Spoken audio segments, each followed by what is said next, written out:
வணக்கம். எங்களை பெர்ஃபெக்ட்டா செய்யணும்னா சின்ன சின்ன ட்ரிக்ஸ் இருக்கு.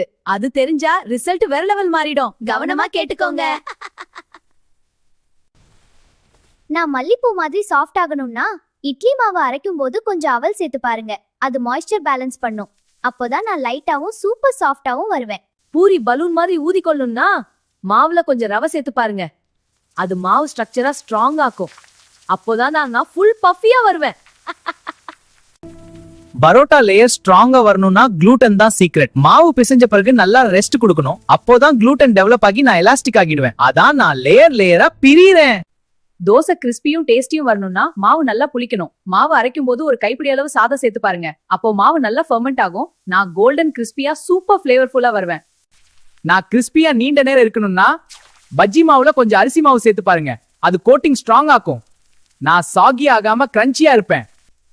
சப்பாத்தி நீண்ட நேரம் சாஃப்டா இருக்கணும்னா மாவு பிசையும் போது சூடான தண்ணி பயன்படுத்துங்க. அப்போதான் மாவு ஸ்மூதா ஆகி நான் சாஃப்டாவும் ஃபிளெக்சிபிளாவும் இருப்பேன்.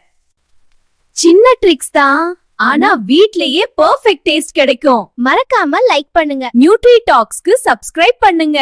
By by.